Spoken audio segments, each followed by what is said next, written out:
২৮ ফেব্রুয়ারি ইরানের সঙ্গে যুক্তরাষ্ট্র ও ইসরায়েলের সংঘাত শুরু হয়। সেই থেকে এখন পর্যন্ত ব্যাপক ক্ষয়ক্ষতির শিকার হয় ইরান। মধ্যপ্রাচ্যের মার্কিন ঘাঁটিতে ইরানের পাল্টা হামলাও যুক্তরাষ্ট্রের জন্য বেশ ক্ষতির কারণ। তবে শুরু থেকেই ক্ষয়ক্ষতির যে পরিমাণ প্রকাশ করে আসছে পেন্টাগন, তার সত্যতাকে প্রশ্নবিদ্ধ করছে ইরানের হামলায় আক্রান্ত মার্কিন সেনারা।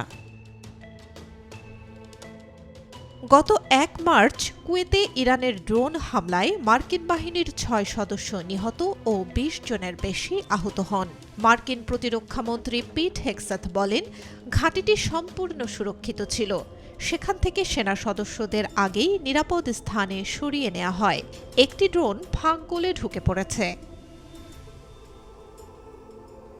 তবে ওই হামলা থেকে বেঁচে ফেরা কয়েকজন সেনা সদস্য নাম প্রকাশ না করার শর্তে সংবাদ মাধ্যম সিবিএস নিউজকে সাক্ষাৎকার দেন। সেখানে তারা তুলে ধরেন পেন্টাগনের বক্তব্যের সঙ্গে বাস্তবতার কতটা পার্থক্য। ওই সেনাদের দাবি, তাদের ইউনিটটিকে সম্পূর্ণ অরক্ষিত অবস্থায় ফেলে রাখা হয়।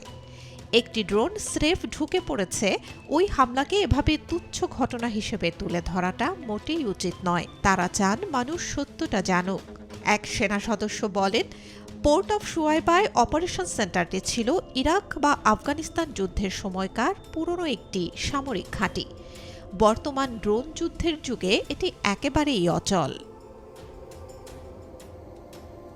তিনি আরও বলেন, বাংকারগুলো ছিল সবচেয়ে দুর্বল। ড্রোন প্রতিরক্ষা ব্যবস্থা বলতে কিছুই ছিল না। এমনকি সেনাদের প্রথম থেকেই ভুল তথ্য দেয়া হচ্ছিল এবং বাঁচানোর নামে তাদের লক্ষ্যবস্তু বানাতে ইরানের আরও কাছে নিয়ে যাওয়া হয়।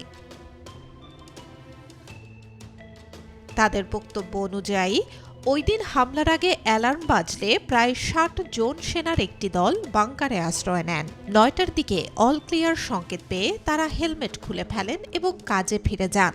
এর প্রায় আধ ঘণ্টা পরই ঘটে বিস্ফোরণ।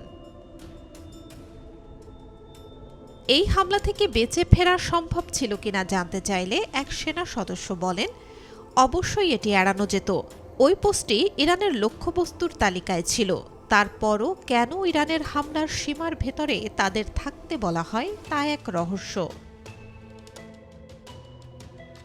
এমনকি সেনাদের উদ্ধার ও পর্যাপ্ত চিকিৎসা নিয়ে পেন্টাগন যে বক্তব্য দিয়েছে, বাস্তবে তার সঙ্গে কোনো মিল নেই।